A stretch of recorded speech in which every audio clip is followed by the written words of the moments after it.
तो गाइस कैसे हैं आप सब लोग। रीइंकार्नेशंस के एपिसोड 344 के साथ हाजिर हो। तो लास्ट एपिसोड के एंड पे हमने देखा था कि हमारा लिन शुई जो होता है वो अपने एंशिएंट गॉड टोकन को यूज करने के बाद और साथ उस एंशिएंट सील को यूज करने के बाद वहां पर से लॉन्ग रिवर के टाइम को दोबारा से रिकवर करता है, जिसकी वजह से उन्हें हिस्ट्री दिखाई देती है, साथ ही उनके सुप्रीम वांस उन्हें दिखाई देते हैं और वहीं पर उन्हें वो वियर ब्लैक डिजास्टर भी दिखाई देता है जो कि उनके ऊपर अटैक कर रहा होता है। तो हमारा लिन शुई कहता है कि तो यही वो ब्लैक डिजास्टर है। तो असल में ये एक एलियन रेस है, एक बहुत ही पावरफुल एलियन रेस है। हमारा लिन शुई जब उसकी तरफ देख रहा होता है तो उसके अंदर से बहुत ही जबरदस्त एनर्जी निकल रही होती है, क्योंकि है तो वो टाइम का रेमिनेंट, लेकिन इसके बावजूद उसके अंदर स्पिरिचुअल एनर्जी अभी भी निकल रही होती है। साउली से कहते हैं कि चलो जल्दी से अपने क्ले पॉट को यूज करो, क्ले पॉट के साथ अपने आप को ब्लॉक करो वरना ये तुम्हें नहीं छोड़ेगा। और इसी के साथ ही वो क्ले पॉट को यूज करता है और उसकी एनर्जी को वहां पर उसको ब्लॉक करता है। जबकि भाई जाओली भी से कहती है किसी ना किसी मकसद की वजह से यहाँ पर सुप्रीम वंस ने इस टाइम के इस हिस्से को यहाँ पर सुप्रेस कर दिया था और इसको तुम लोगों से छुपा दिया था ताकि कोई भी इस हिस्ट्री को ना जान सके कि यहाँ पर हुआ क्या था। और इसी के साथ ही वो दोनों अपनी एनर्जी के साथ वहां पर ब्लैक डिजास्टर को ब्लॉक कर रहे होते हैं, क्योंकि वो ब्लैक डिजास्टर जो होता है उनके क्ले पॉट के ऊपर भी अटैक कर रहा होता है।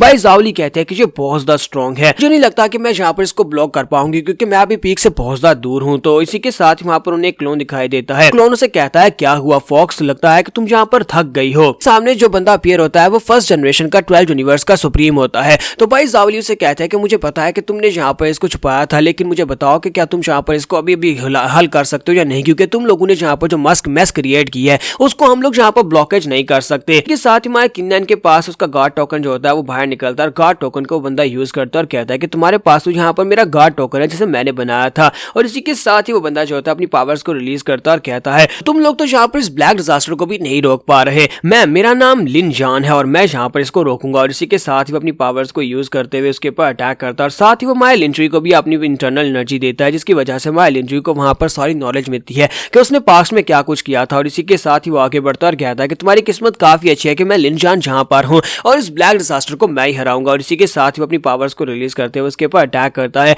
जबकि माय लिन शुई वहां पर सोच रहा था मुझे लगता है कि अगर मुझे यहाँ पर इसकी तरह पावरफुल बनना है, लिन जान की तरह पावरफुल बनना है, तो फिर मुझे भी यहाँ पर इसी की तरह स्ट्रॉन्गर बनना होगा, कल्टीवेशन और साथ ही अपने आप को और ज्यादा आगे बढ़ाना होगा। तो लिन जान सीधा जाकर उस ब्लैक डिजास्टर के सामने खड़ा हो जाता है, अपनी पावर्स को रिलीज करता है, ब्लैक डिजास्टर के ऊपर अटैक करता है। वो ब्लैक डिजास्टर के ऊपर तब तक अटैक करता है जबकि ब्लैक डिजास्टर खत्म ना हो जाए, लेकिन ब्लैक डिजास्टर दोबारा से फिर से अपने आप को वहां पर जोड़ लेता है, दोबारा से रिकवर कर जाता है। तुम्हारा लिन शुई जो होता है वहां पर ब्रेक थ्रू को हासिल करने की कोशिश कर रहा था। लिन जान ने उसे जो पावर्स दी थी उस इंटरनल एनर्जी की वजह से उसे वहां पर ब्रेक थ्रू मिल रहा होता है। लिन जान कहता है कि मुझे बताओ क्या तुमने इसको रियलाइज कर लिया। तुम्हारा लिन शुई कहता है कि हाँ मैंने यहाँ पर काफी कुछ रियलाइज किया है सीनियर, तुम्हारा बहुत बहुत शुक्रिया, लिटिल शॉर्ट टाइम में मैंने यहाँ पर काफी कुछ हासिल किया है। तो लिन जान उसे कहता है कि तुम्हारे पास क्योंकि यहाँ पर गॉड किंग टोकन है जो मैंने बनाया था, उस गॉड किंग टोकन की वजह से तुम्हारा फ्यूचर बहुत ज्यादा लिमिटलेस होने वाला है, क्योंकि तुमने यहाँ पर लॉन्ग रिवर के इस हिस्से को रिकवर कर लिया है। तो मुझे लगता है कि इससे भी तुम्हें काफी ज्यादा फायदा होने वाला है। मैंने तुम्हें हिस्ट्री का एक छोटा सा पीस दिखाया जहाँ पर हम लोगों ने उस एलियन रेस के ब्लैक डिजास्टर से फाइट की थी और ये दोबारा से आने वाला है और इससे तुम्हें फाइट करनी पड़ेगी। और इसी के साथ ही वहां पर से गायब हो जाता है।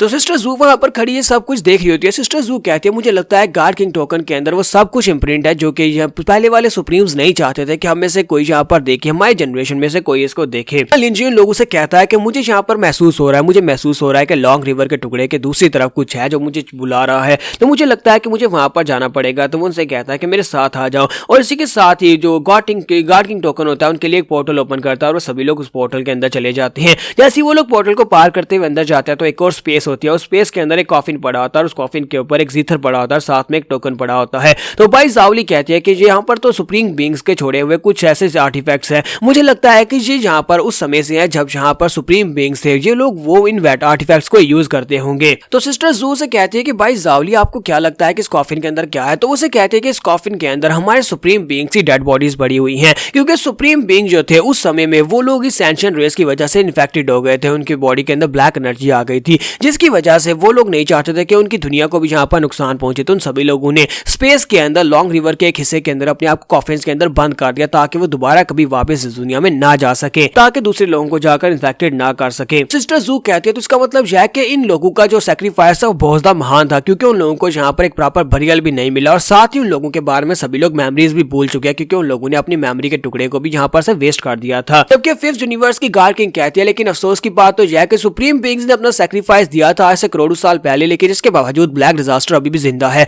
और ब्लैक डिजास्टर जो है वो दोबारा से यहाँ पर इस दुनिया के ऊपर आने वाला है। लिंजुई से कहता है कि वहां पर जो जीथर और जो टोकन है, मुझे लगता है कि वो दोनों वही एंशिएंट आर्टिफैक्ट्स हैं जिनके बारे में तुम बात कर रही थी। तो वो कहती है हाँ वही है। ये जीथर जो था फर्स्ट जनरेशन की हमारी गार्ड किंग जो थी वो इसको यूज किया करती थी। जीथर को मेरी मॉम ने भी यूज किया है। तुम्हारा लिंजुई इसी के साथ उन दोनों को अपनी तरफ बुला लेता है। तुम्हारा लिंजुई जो होता है उसे वो टोकन मिलता है, जबकि दूसरी तरफ से जीथर जो होता है वो फिफ्थ यूनिवर्स की गार्ड किंग को मिल जाता है। तो भाई जाओली मां लिंजुई से कहती है कि मुझे बताओ क्या इस टोकन की मदद से तुम अपने आप को स्ट्रॉन्गर बना सकते हो। तो वो कहता है कि मुझे लगता है कि ये सिर्फ और सिर्फ डायरेक्शंस को शो करवाता है, इसके अलावा इसके अंदर इतनी स्ट्रेंथ नहीं है कि ये मुझे स्ट्रॉन्गर बना सके। लिंजुई जो होता है वहां पर उसके सामने जो कॉफिन पड़ा होता है उसे कहता है कि फर्स्ट एंसेस्टर प्लीज यहाँ पर माफ करना, हम लोग यहाँ पर तुम्हारे जो भी तुमने जिसके लिए सैक्रिफाइस किया था उस मिशन को हम लोग पूरा करेंगे। भाई जाओली उसे कहते हैं कि जो तुम्हें चाहिए था वो तुम्हें मिल चुका है, चलो यहाँ से निकलते हैं। जल्दी से जल्दी अपनी 10th होली लैंड में वापस जाना है, जबकि तुम्हें भी यहाँ पर जल्दी से जल्दी अपने ब्रेक थ्रू को कंप्लीट करना होगा। उसके बाद हमें नेक्स्ट सीन जो होता है लैंड ऑफ नथिंगनेस का दिखाया जाता है, जहाँ पर हमारा लिंजुई जो होता है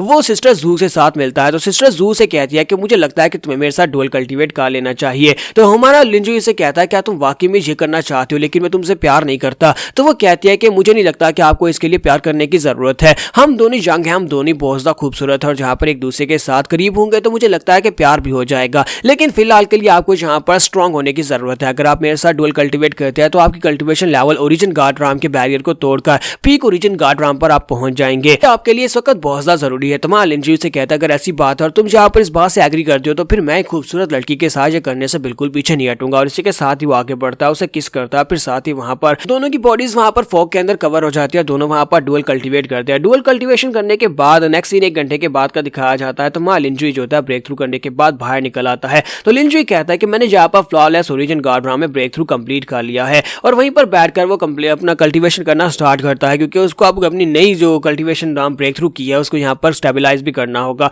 तो नेक्स्ट सीन 50 साल के बाद का दिखाया जाता है। सिस्टर्स वो वहीं पर खड़ी होती है और कहती है कि 50 साल गुजर गया और यहीं पर बैठकर जो कल्टीवेट कर रहा है, और हमारा लिंजुई जो होता है साथ ही लव स्पेस एंड टाइम को भी मास्टर कर रहा था। तो वो कहती है जी तो लव टाइम एंड स्पेस को भी मास्टर कर रहा है, ताकि इसमें बहुत ज्यादा टाइम लगने वाला है। तुम्हारा लिंजुई जब वहां पर लव स्पेस एंड टाइम को मास्टर करता है, उसी के साथ ही वो अपने लॉन्ग रिवर की हिस्ट्री को ओपन करता है। उसके सामने एक लॉन्ग रिवर अपीयर होता है, तो उसे देखकर जू भी काफी हैरान होती है और कहते हैं कि ये किस किस्म की ओरिजिन गार्ड राम है कि लिंजुई यहाँ पर लॉन्ग रिवर को ओपन कर सकता है, यानी कि ये हिस्ट्री के टाइम को भी ओपन कर सकता है। लिंजुई ने यहाँ पर टाइम एंड स्पेस को कंट्रोल करना सीख लिया है, तो उसी के साथ उसके लॉन्ग रिवर में उसे दिखाई देता है बुड्ढा आदमी जो कि माउंटेन के किनारे बैठा मछली पकड़ रहा होता है। तुम्हारा लिंजुई से कहता है क्या तुम मेरे फ्यूचर सेल्फ हो, क्या फ्यूचर में मैं ऐसा होने वाला हूँ। तो वो भी लिंजुई होता है, तो वो उसे कहता है कि तुम यहाँ पर फ्यूचर को कंट्रोल नहीं कर सकते, अभी लोग मर चुके हैं, अब इस दुनिया में और कोई भी नहीं बचा, सभी के सभी यूनिवर्सिटीज बर्बाद हो चुके हैं, सिर्फ वो सिर्फ मैं और तुम, यानी कि मैं ही यहाँ पर जिंदा बचा हूँ। तुम्हारा लिंजुई से कहता है क्या यहाँ पर पूरे यूनिवर्स में सिर्फ और सिर्फ अकेले एक तुम बचे हो, लेकिन फ्यूचर को चेंज किया जा सकता है, तुम्हें इस मेरे पर छोड़ना होगा, मैं यहाँ पर इसको चेंज करूंगा ताकि बाकी की सारी दुनिया भी जिंदा रहे। फ्यूचर वाला बुड्ढा लिंजुई से कहता है कि मुझे यहाँ पर इस तरह का फ्यूचर बिल्कुल भी नहीं चाहिए था जिसमें मैं बिल्कुल अकेला हूँ, तो मैं यहाँ पर तुम्हारी मदद करूंगा। तो फिर ठीक है, मैं तुम्हारे साथ फ्यूज होने का तैयार हूँ।